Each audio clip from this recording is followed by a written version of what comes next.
89 to 7 to 0. The vote that erased a world number one. It is so difficult to describe because this is the dream court champion. And 0 for the world number one. 89%. 7%. 0. Those three numbers are the entire scoreboard of the WTA's Star of the Swing fan vote for the 2026 grass court season. And they explain why the whispers online are already screaming that Sabalenka got erased, because Eala won 89% of the vote, while Sabalenka walked away with none. 89% belongs to a 21-year-old from Manila, ranked 28th in the world. I guess it comes very naturally, she said. I've been a competitor my whole life. Never say die.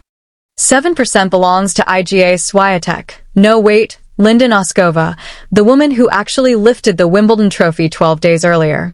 And 0 belongs to the reigning world number one, Aryna Sabalenka, who isn't in second place, isn't in third place, and isn't on the ballot at all. The question every tennis writer in Europe is quietly asking tonight is simple. How does the most decorated woman in the sport get erased from her own summer? The 12 days that built the runway to understand the size of what happened on July 17th. You only need to know what happened 12 days before it. On July 4th, Eala walked onto center court as the 29th seed and dismantled defending Wimbledon champion Iga Swiatek 7-6 in a first-set tiebreak, 6-2 in the second. The champion was beaten. Eala reached the round of 16 at the All England Club and climbed to a career-high WTA number 28 in the rankings released July 13th. That's the entire runway you need because on July 17th, the WTA opened the ballot and the runway turned into a launch. What 89% is really measuring, here's what that number is actually telling us.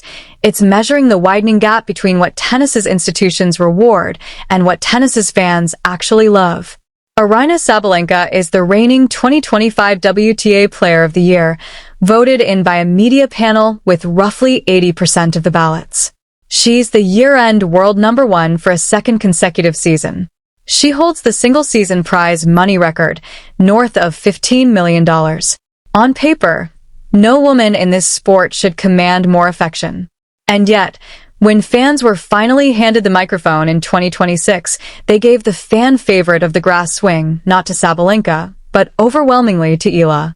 Sabalenka lost in straight sets in the fourth round of Wimbledon to Naomi Osaka. She was booed on center court. She told the press afterward that she wanted to get drunk and forget about tennis.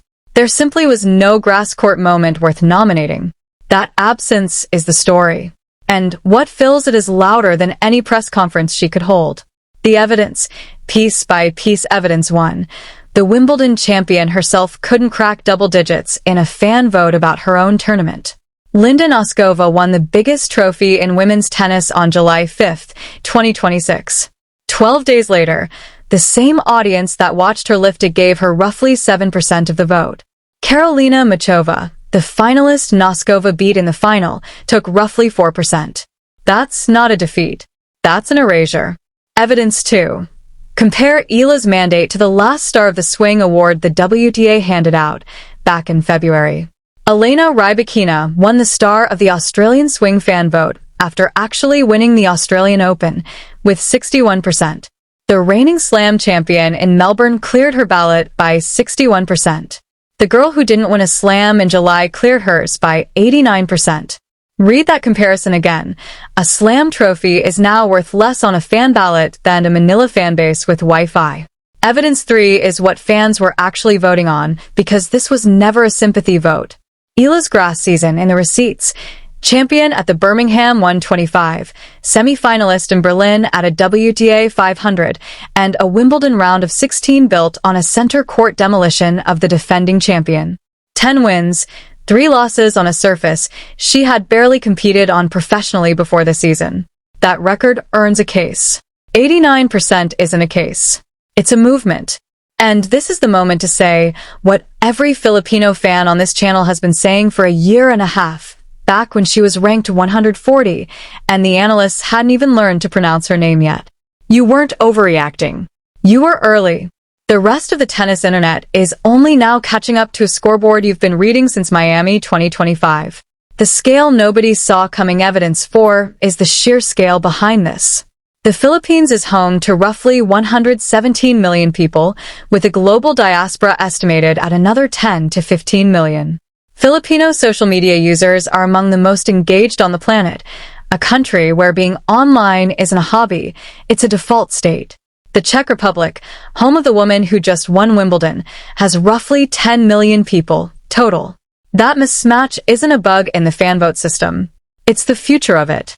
The WTA nominated Eala knowing exactly what would happen, because Filipino traffic is real traffic, Filipino ticket sales are real ticket sales, and Filipino streaming subscriptions clear in real dollars. While a fanbase was being built, evidence 5 is what Sabalenka has been doing while that fanbase was forming.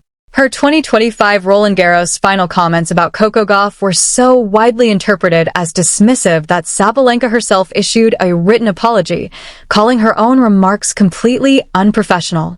Rome 2025. An expletive snapped at a heckler during a loss to Zheng Qinwen.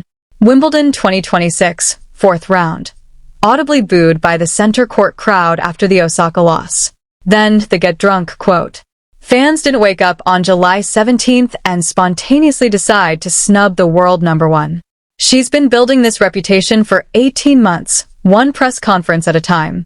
The insiders agree. If you think fan sentiment is one thing and professional sentiment is another, listen to who's actually saying what inside the sport. Steve Johnson, a former ADP top 25 singles player and the 2018 U.S. Open men's doubles champion, now works as a commentator with a direct line into locker rooms on both tours.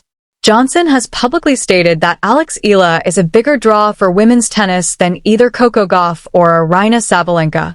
Read that again with the credentials attached. A former tour professional, now a working analyst, on record saying a 21-year-old outside the top 25 is more valuable to the sport than the world number one.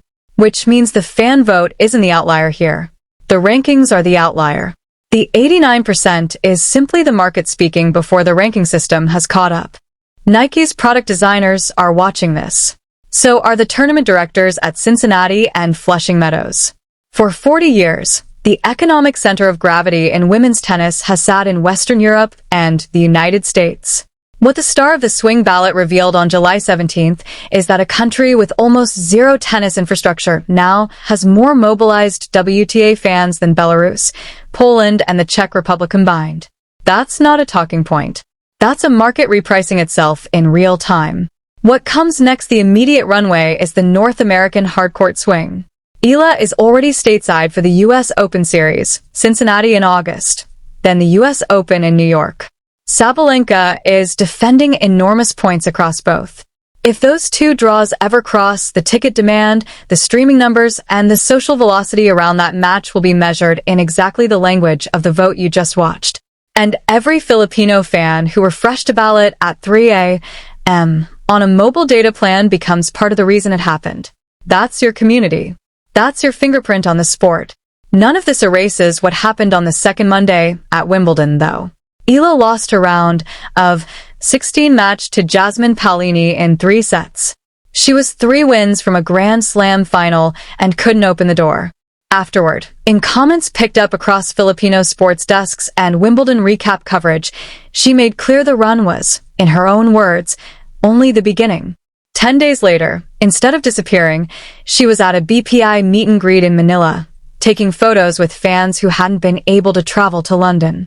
2 days after that, the WTA handed her the ballot result. Trace the arc.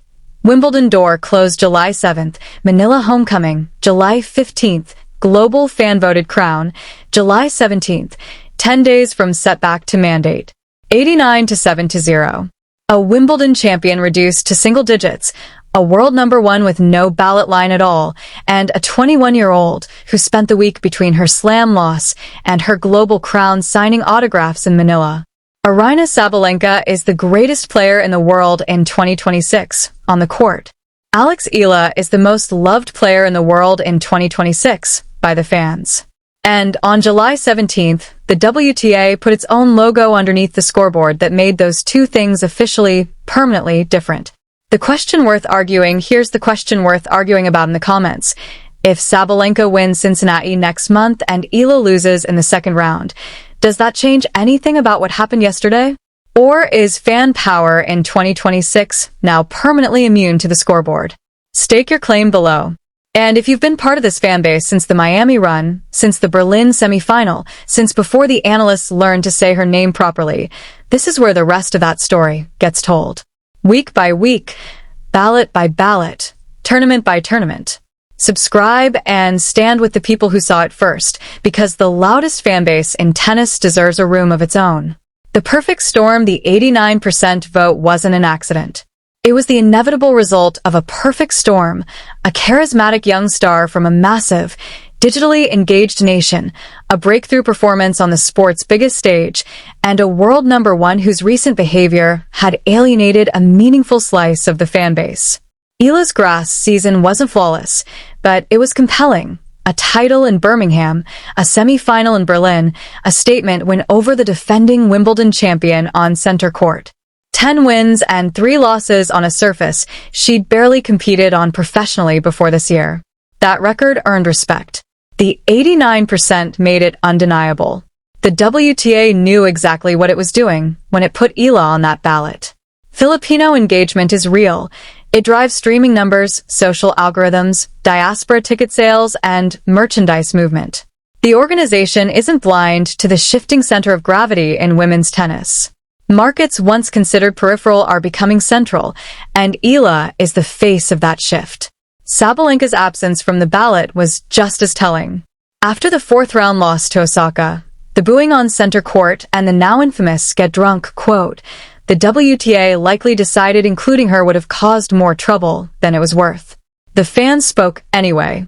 0% is a statement louder than any press conference. A fanbase that refuses to stay passive this vote is bigger than one grass court swing. It's a signal that the fanbase in women's tennis is no longer content to passively consume whatever the institutions hand them. They're active participants, capable of mobilizing at scale the moment they see someone who represents them. Eala's story. The journey from Quezon City to Wimbledon's center court, the presidential citation, the national pride, resonates in a way that pure on-court dominance sometimes simply doesn't. For the North American hard-court swing, this momentum is gold. Eala heads into Washington, Toronto, Cincinnati, and the U.S. Open with the wind at her back. The fan support isn't just emotional, it's measurable in engagement, in views, in conversation. Tournament directors are taking notice. Sponsors are taking notice. The entire ecosystem is recalibrating. Sabalenka remains the best player on the court, week in and week out. That's not in dispute. But the 89-7-0 vote proves that being the best on the court is no longer enough, on its own, to be the most loved. The fans have drawn a new line, and Eala is standing firmly on the right side of it. The summer ahead will test both women differently. Sabalenka will defend massive ranking points while trying to win back some of the goodwill she's lost. Eala will try to prove her Wimbledon run wasn't a fluke, but the beginning of something lasting. When their paths inevitably cross, the tennis world will be watching not just for who wins the match, but for what it says about where the sport's heart now truly lives. The 89% isn't the end of the story. It's the opening line of a new chapter, one where fan power in tennis can no longer be waved away. Eala didn't just win a fan vote. She won the hearts and minds of a global community that had been waiting for someone exactly like her. And on July 17, 2026, the WTA handed her the microphone and let the world hear them roar. The scoreboard said 89-7-0. The future of women's tennis may have just said the very same thing. If you enjoyed this story and want more in-depth updates like it, subscribe to Tennis Unfiltered, turn on the notification bell, like this video, and share your thoughts in the comments. Thanks for watching.